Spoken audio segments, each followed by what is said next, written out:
Hello guys, good morning! For today's video, kami ay lalabas dahil sa wala kaming pasok at birthday ng aming coach na si Ate Maria. Actually, lahat kami is April Fools, hahaha.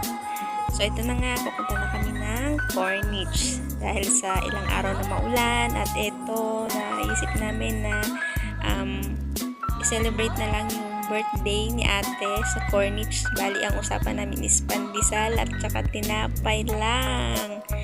Ayun, at ito na nga, drive papuntang Corniche.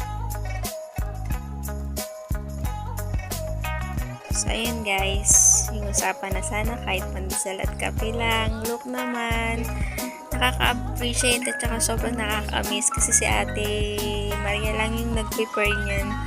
Almost sabi niya, gumising po siya ng 1 AM para magluto. Sobrang, ano ba ito? Mukbang ba ito? Sobrang dami niyang prepare para sa amin, nakakainin namin. Sobrang napakasaya at sobrang ano sa puso kasi ang dami niya talagang niluto. Hindi talaga namin alam kung paano namin tumuubos kasi sabi namin, okay na sana ate kahit pandesal at kape para lang mayroon tayong time sa isa't isa. Pero tingnan mo naman, sobrang puno yung mesa. Actually, papunta sana kami ng beach pero close dahil nga sa bagyong dumating. At ito na. Siyempre, hindi mawawala yung pagkanta ng happy birthday kay ate. And sa amin din. Sa amin ni Rose at ako. Kasi tatlo nga kaming April Fool. So, ayan. So, yung beach namin, napunta na lang dito sa may park sa Corniche. Pero happy pa din kasi magkakasama kami. And this is the second time na magkakasama kami at nagbabanding. Kaya ang saya kasi ngayon lang namin uli na experience yung bang banding kasi almost 1 year na ata ako never kong na-experience yung banding. So, ito na. Sobrang daming pagkain. Talagang mapapawaw ka talaga sa sobrang daming niluto ni ate. So 1 AM, wala na bang itinulog ito? Ayan. For the lamon, ang mga beshi. Go girls! Kain lang po kami.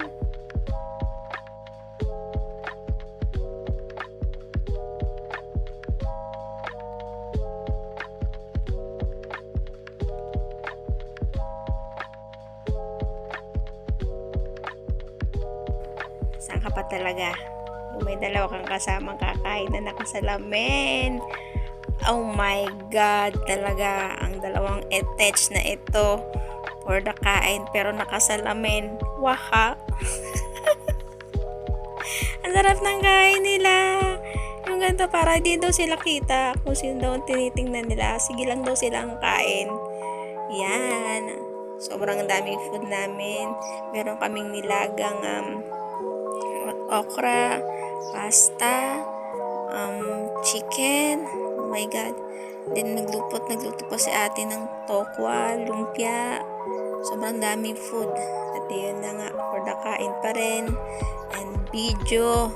Sige lang ng sige, lamon. Hanggang sa mabusog ka. Ayan. So katabi ko ngayon si Lance.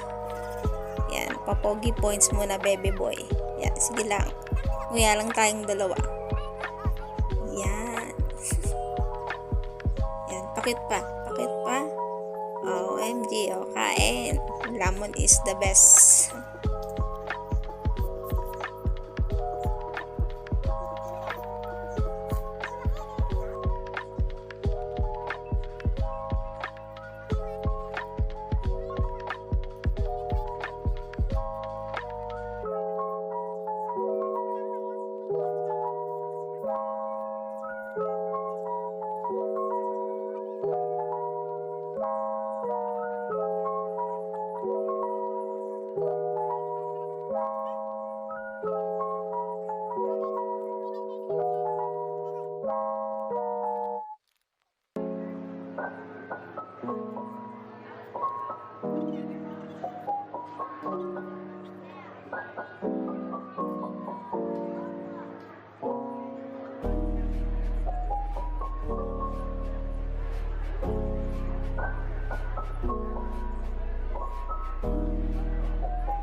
So, yan na nga. Tapos na kaming kumain.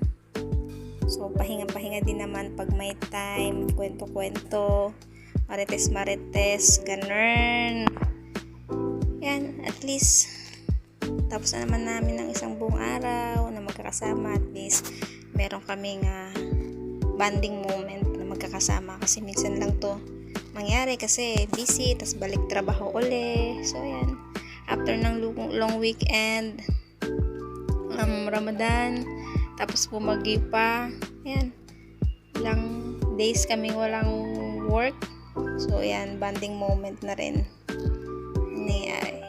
So happy kasi magkasama kami. At the end of this day, balik uli sa trabaho. Ganun.